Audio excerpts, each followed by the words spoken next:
we were in the middle of rehearsing Matilda when isolation started. And while we're still rehearsing as much as we can, we've not been getting together. Our co-director, Jeff, who is also the artistic director at Grandstreet Theater, wanted us to do something special. So he asked me if I would be willing to edit together a video of everybody singing When I Grow Up. And I said, sure. So what we did is we sent around a link to a karaoke track, and we had everybody play it into a headset so they could hear it and record themselves singing so I could get a clean track of them singing. Well, there were a lot of people that did this, and what's interesting about electronics is that when you are playing them, every electronic device is timed slightly different because they're different. And so some people are a little bit faster, and some people are a little bit slower. And we had to sync it all up because we had to do a grid with a whole bunch of people in it. So I'm going to walk you through what I did to put that together because it's a little bit complex, and I've been getting a bunch of people going, oh my God, how'd you do that? And my answer can't be, magic. I waved a wand and poof, there it is. Anyway, it's not as hard as it seems. It's a little time consuming. So I'm going to show you what that looks like. When I grow up. Now, this down here is actually not the original audio. That's actually a cleaned version. But if I go up here and I pull down this is just the karaoke version. So without any audio, you have...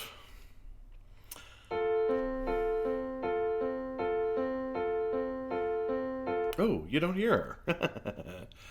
But when we pull her back in... When I grow up, I will be tall enough to reach the branches that I need to reach to climb. So cute.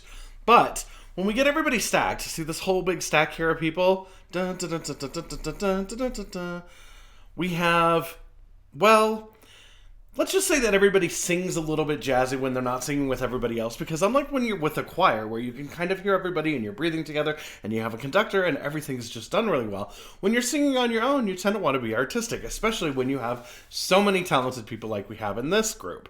So if we go to this little bit, you're going to hear how it sounds like it's out of sync.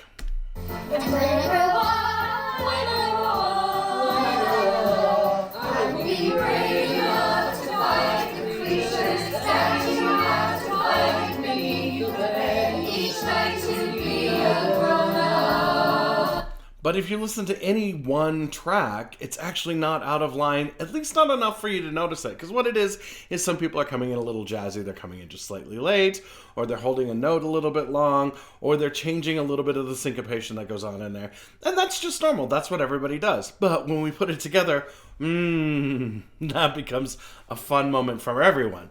So what I had to do is after I got everybody synced up, I then had to come over here into Logic. Now, here's the thing. I don't normally work in Logic because I am not an audio guy. A bunch of my friends are, but here's where we've got everybody's audio. Now, to get it in here, I actually just went through and really quickly stripped out the audio from everybody's track, so it was exactly what we expected. So, I'm going to solo this really quick because once again, we have the karaoke track. And then if I add in Ella...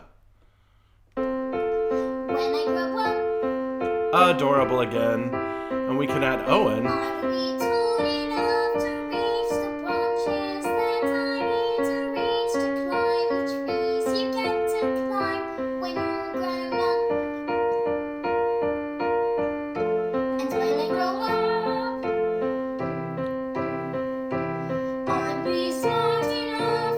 And notice that that's now sounding like it's tied together. But see right here where I've got this transition?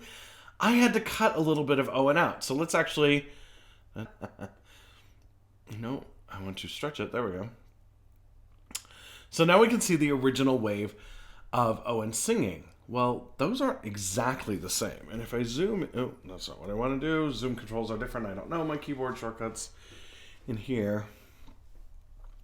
So this one right here is Owen's original track without that edit in it. And this is what I had to edit to get it to sync up with not only Ella, but with the original karaoke track. Now, did Owen do anything wrong? No. And just to point this out, I'm going to undo what I just did. So I put it back because I do want to keep this project correct. What we have is everybody did this. Now, When I say everybody, I mean everybody. Because we had, let me take you to the middle. We'll go back here. Where were we? So let's listen to it first over here.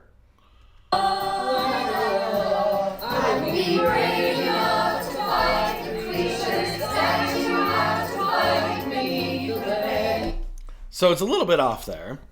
But if I go over here, I think that is this point.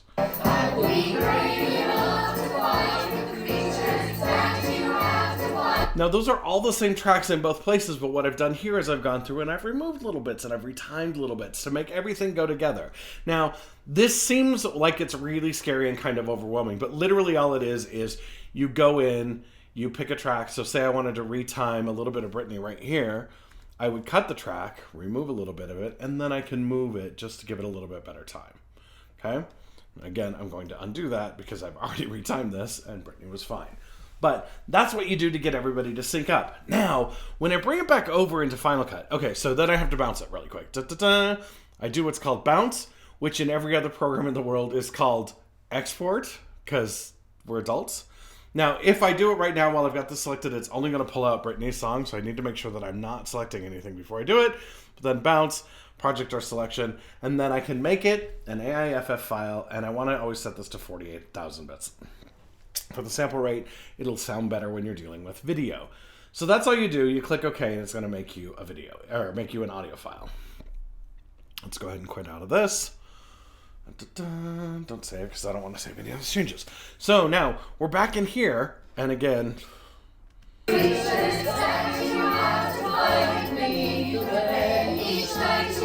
It's a little bit out of whack. So...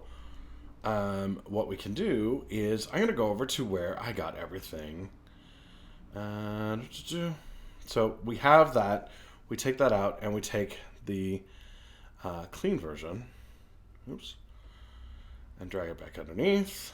And we're going to go ahead and pull out any audio that's attached to any of the people.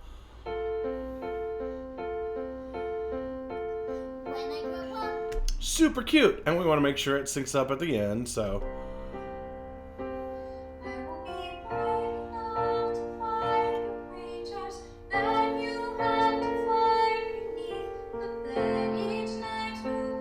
And it does. Beautiful. But we've still got this whole thing in the middle.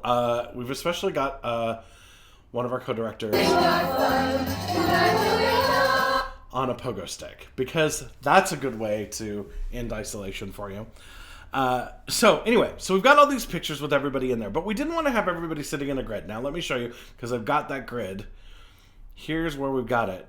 This grid, that's a lot of people, and if we just put that up, we could literally just play that all the way through and it's going to be okay.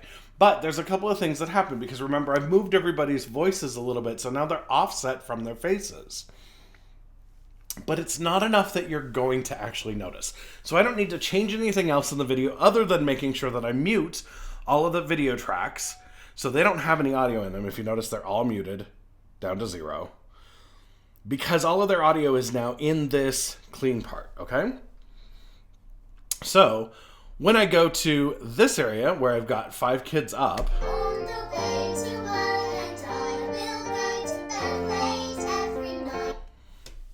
you see that I've got it.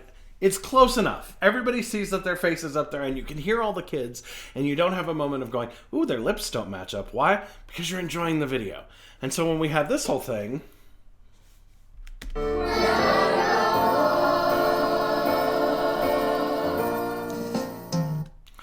we have a moment where everybody's on the screen, so you can see all of the people that were involved in this. And there were a lot of people that sent in videos that are just really, really cool. But I don't want them up there the whole time. And Jeff didn't want them up there the whole time. He was like, hey, could you just flip between them? Yes. Now, here comes the fun thing. You see this really tall grid right here. Da, da, da, da, da, da, da, da. I want to use that at the beginning and at the end. Now, I had a couple of kids that didn't sing all the way through, so I didn't get to keep them all the way to the end, so I had to make some adjustments. But... nothing major. Most everybody's in the same space. So, if we go back to this, what I did is, while everything is still here like this, I just go ahead and make that first grid, which is what I did here. Then, I made timing cuts, where I would create spaces. So I have grid 1, 2, 3, 4, 5, as I can use my mouse. Then I have Rosie. And then grid 6. So what I did with this is a handy dandy tool that most editors will use in some way called a spreadsheet. I just went through and pulled everybody's name in, and then I marked down if they were in grid 1, grid 2, grid 3, grid 4, grid 5, and I just kind of literally put X's in there, picked it, tried to give everybody about the same number. It ended up being 3, because that was the divisor for them. And this is the moment where I could have done math and said, oh, I need to pick 3 that I want them in. What I did is I picked numbers, had it count up because I'm that guy. Now, then, if they were not in the grid, I just removed their track. Notice they're missing. Did it remove their audio? No, because remember their audio is down here in the actual audio file that I got from Logic. So, when I removed everybody that wasn't in the grid, then I just had the video pieces that I had left. I would go through, I would choose my transform tools, I could move them where I wanted, I could crop them how I needed, so that I can make them bigger or smaller, whatever it is, and I can undo things. And so you end up with all of the pieces in place, and then I can lay out all of the individual grids, and all of the music is there. And because all of the music has already been timed up and everything, you're not going to see anybody's face long enough to go, oh, their lips are out of sync.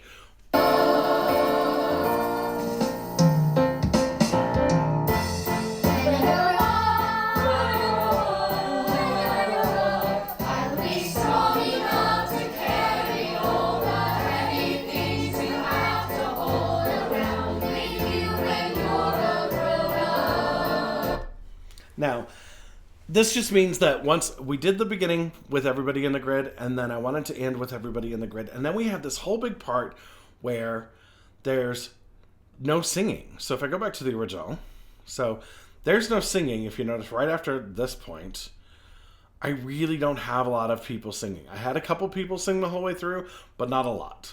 Or, I'm sorry, after this point. I had 2 kids. I had Quincy and Ella sing all the way through. But I had nothing else there. So I was like, what am I going to put there? Well, the fun thing is that nobody's singing, but everybody had to end their video. So what I did is I took the last couple seconds of everybody's video and I just overlaid it. Because you get the people as they're ending their recording, because we're all trying to do these recordings. And so you get to see everybody again. And then we get Jody. And this song is so much fun, and it's so cool to put together. Now, if you're going to be doing a project like this, the more people that you have singing at once, the harder it's going to be. But if you're doing something like the Hamilton project that they did, where you only have individuals singing lines one after another, those are super easy to put together, and they're a lot of fun to do. So if you're going to be doing a project like this and you need a little bit of help, I'm happy to give it to you. You can reach out to me on social media. I'm on Twitter, I'm on Facebook, I'm on email down below. And otherwise, have a great time, and I can't wait to see what you guys produce. Thanks.